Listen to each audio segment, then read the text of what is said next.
Olá, tudo bem? Seja muito bem-vindo e bem-vinda a mais um vídeo aqui no canal. Eu sou o Vinícius Camargo e neste vídeo nós iremos falar sobre o gráfico de Capacity. Se você ainda não é inscrito no canal, se inscreva e deixe seu like para que o YouTube entenda que este conteúdo é relevante e possa ser entregue para mais pessoas. E sem mais demoras, vamos para o nosso vídeo.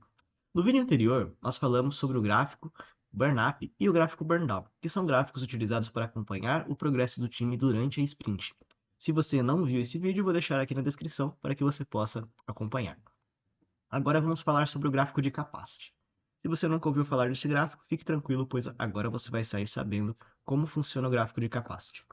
Dentro de times ágeis, nós precisamos controlar a real capacidade e velocidade do nosso time para produzir as entregas, não é mesmo? Então, dessa forma, no gráfico de Capacity, nós temos o nosso eixo Y e nós temos o nosso eixo X de trabalho. O eixo Y ele pode ser indicado com pontos ou tarefas.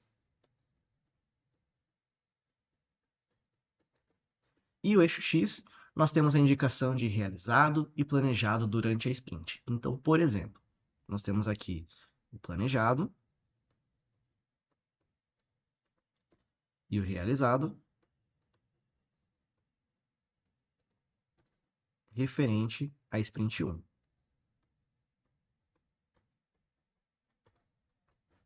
Então, na sua primeira sprint, muito provavelmente você ainda não conhece a real velocidade e real capacidade de trabalho da sua equipe. Então, o que você realmente acaba fazendo? Você acaba analisando em conjunto com o seu time de trabalho e o seu time acaba se comprometendo com certa quantidade para realizar as tarefas. Então, por exemplo, aqui do nosso planejamento, nós planejamos aqui na primeira sprint concluir 90 pontos aqui que nós estamos trabalhando das nossas tarefas. E no final da sprint, você vai ter o resultado de quanto efetivamente o seu time conseguiu entregar dentro daquela sprint, que é referente à métrica de realizado. Então, realizado, nós temos a indicação aqui, por exemplo, que nessa primeira sprint, o time conseguiu produzir 70 pontos. Então, o gráfico ele funciona dessa forma. Durante as sprints, nós vamos tendo o controle do planejado e do realizado que foi produzido. Então, na primeira sprint, você não tinha um dado histórico, muito provavelmente, para conseguir estimar as tarefas. Caso o seu time, ele seja um time de projetos fixo na sua empresa e você já conhece a velocidade, a acuracidade do planejado e realizado vai ser mais próxima durante o trabalho.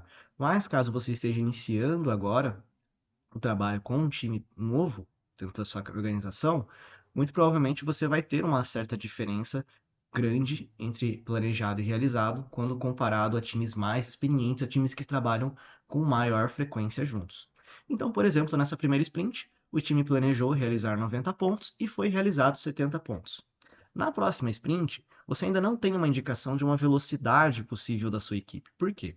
O realizado nessa primeira sprint é primeiro importante você observar quais foram os acontecimentos durante essa sprint que fizeram com que o time conseguisse produzir 70 pontos e não 90 pontos. Ocorreram alguns problemas, por exemplo, afastamento de algum colaborador, ou um colaborador precisou, por motivos de saúde, não estar presente, ou precisou ir apresentar um produto em algum cliente, ele não estava presente para realizar a tarefa. Quais foram os acontecimentos que tiveram? E esses são pontos muito importantes. Existem coisas previsíveis e coisas imprevisíveis dentro do nosso trabalho. Quando nós estamos planejando a quantidade de tarefas, a quantidade de pontos que nós iremos trabalhar durante a sprint, é importante que é importante nós termos esse tipo de análise. Se nós sabemos que o nosso colaborador, por exemplo, vai ficar distante do time 1 ou 2 dias por motivos de apresentação, por motivos de estar presente em algum outro local que não seja dentro do ambiente produtivo do trabalho, é importante você considerar isso na sua estimativa de produção. E é importante comentar também que caso o seu colaborador tenha ficado doente, por este motivo ele tenha ficado afastado, esses são motivos que são imprevisíveis. Então, são motivos que também podem acompanhar e impactar o andamento da sua sprint e os resultados gerados. Então, são momentos que acontecem durante a sprint e é importante que você tenha anotações históricas para que você consiga avaliar e explicar os porquês das produções serem maiores ou serem menores dentro do gráfico de capacity. Então, aqui, seguindo a nossa indicação, né, no nosso planejamento, da nossa segunda sprint, né?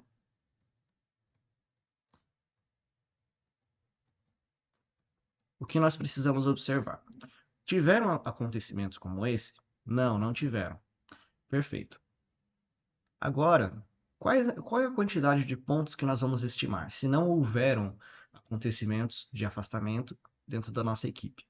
É importante que, se você observou que logo na primeira sprint o seu time ele não realizou a quantidade planejada que foi estimada, é importante que você já tenha um sinal de alerta que o seu time pode não conseguir ter aquela capacidade de entrega durante a sprint. Então, o que é recomendável?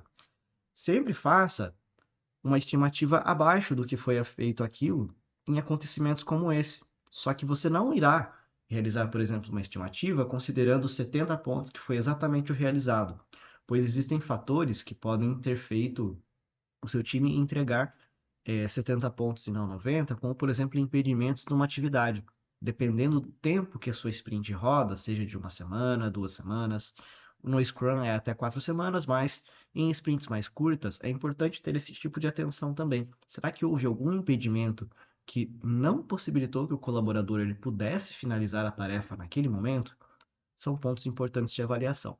Mas aqui, para fins de exemplo, né, então, se nós não conseguimos entregar 90 pontos, por exemplo, vamos estimar um pouco menos, mas um pouco mais do realizado. Neste caso aqui, o exemplo seria 80 pontos que nós estimamos. E no final da sprint, por exemplo, nós podemos ter o resultado aqui que o nosso time produziu, de repente, 85 pontos. O que pode ter acontecido referente a isso? Como eu comentei, se na primeira sprint houveram impedimentos durante o trabalho da equipe que não foram possíveis concluir, não foi possível concluir a atividade devido a este impedimento, e na próxima sprint já foi possível o time entregar tranquilamente a atividade, você pode ter um acréscimo, né, de resultado dentro do seu trabalho. Isso são coisas que podem acontecer. Como eu disse, nós estimamos menos pontos do que o planejado na vez anterior, para motivos de segurança. Mas, se o nosso time conseguiu entregar mais, conseguiu produzir, nesse caso do exemplo, 85 pontos, é algo muito positivo, pois nós entendemos que nós podemos voltar a nossa estimativa para a nossa próxima sprint com um tamanho maior. Então, é isso mesmo que nós podemos fazer. Por exemplo, aqui, vamos dar continuidade ao nosso gráfico.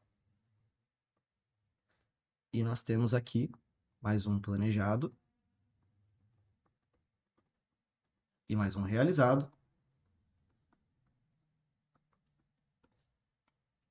durante o nosso trabalho. E aqui, por exemplo, nós voltamos a estimar 90 pontos e o nosso time acabou realizando 80 pontos.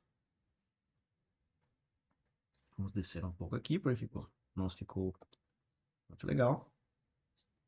Nós temos aqui que o time também realizou 80 pontos. O que nós podemos tomar de lição como isso? A quantidade de entregas, a quantidade de pontos que o seu time irá produzir durante a sprint não vai ser sempre a mesma coisa. Isso vai sempre oscilar, talvez para mais, talvez para menos, e isso é normal. E agora entra o novo conceito que nós temos que falar aqui, que é a métrica de velocidade. Como nós utilizamos uma métrica de velocidade dentro do nosso gráfico? É muito importante que você tenha a métrica de velocidade, mas após conhecer o resultado da sua equipe durante algumas sprints. Por exemplo, nós temos 33 sprints de exemplo aqui, onde na primeira foi produzido 70 pontos, na segunda 85 e na próxima 80. Como nós podemos ter a métrica de velocidade?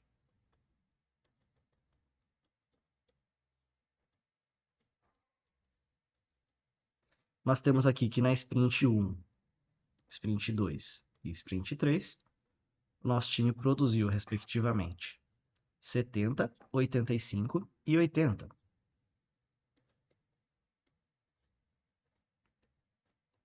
Logo, a velocidade média ela tem que ser a soma dessas três atividades dividido por 3. Então, neste exemplo aqui, vamos utilizar uma calculadora. 70 mais 85 mais 80 dividido por 3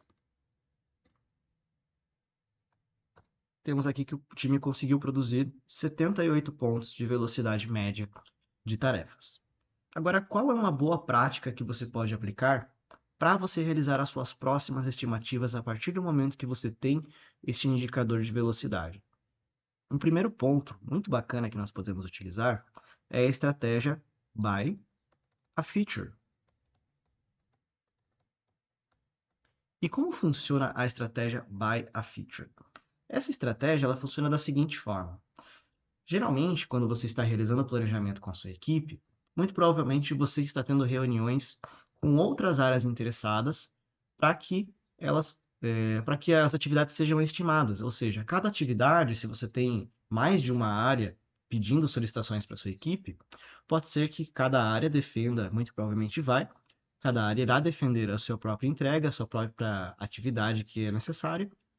Então, muitas vezes o seu time acaba cedendo, acaba colocando itens a mais dentro do seu backlog da sprint ou do seu to-do, se você estiver trabalhando com o método Kanban, mais do que o seu time pode acabar realizando de entrega. Então, qual que é uma prática muito importante? Conhecendo a velocidade, o que que você pode fazer? Você tem aqui então que a sua velocidade é 78, você pode ter aqui a sua coluna de tarefas que nós iremos entregar, e você vai ter reuniões com as partes interessadas de diferentes setores para discutir a prioridade. Se você está trabalhando com mais de um time solicitante, é importante que você faça uma divisão proporcional da quantidade de tarefas que cada um pode solicitar para a sua equipe. Por que estou dizendo isso? Se você tem uma lista de tarefas no seu backlog do produto que já estão devidamente estimadas pela sua equipe, você conhece quantos pontos ou quantas horas são necessárias para desenvolvimento. Então, o que que você pode estar fazendo numa reunião de planejamento de priorização com os seus stakeholders? Cada stakeholder pode ter um limite de pontuação que ele pode escolher das tarefas dele. Então, por exemplo, a pessoa A aqui, ela vai analisar as entregas e ela tem como limite, por exemplo, para ela 20 pontos que ela pode escolher. Então, dentre as atividades que ela tem solicitado com você, ela pode fazer o seguinte: eu vou pegar a atividade 1, 2 e 3, que é referente a 20, 21 pontos, por exemplo, né? Sempre entendendo uma oscilação, mas perfeitamente seria ter a mesma coisa, 20 pontos. E dessa forma, você mantém o seu backlog conectado à velocidade real que o seu time tem. Por que que você faz isso? Quando você utiliza uma estratégia by a feature, cada atividade já está estimada, já tem a pontuação, e o seu solicitante, ele tem a quantidade de pontuação que ele pode solicitar para que você realize. Então é a mesma coisa de você fazer uma compra dentro de uma loja. Então, olha, eu tenho uma lista de tarefas, hoje eu tenho 20 pontos ou 20 reais, por exemplo, para fazer a compra. Então ele vai escolher e você vai somando a quantidade de pontos acumulado entre as tarefas que ele escolheu, para que você tenha a estimativa e a priorização das atividades que serão trabalhadas dentro da sprint. Dessa forma, facilita com que você controle a quantidade de itens que está entrando dentro do seu backlog. Bom, este era o vídeo. Se você gostou, deixe seu like, me diz nos seus comentários a experiência que você já teve trabalhando com esse tipo de métrica e esse tipo de gráfico, e até a próxima.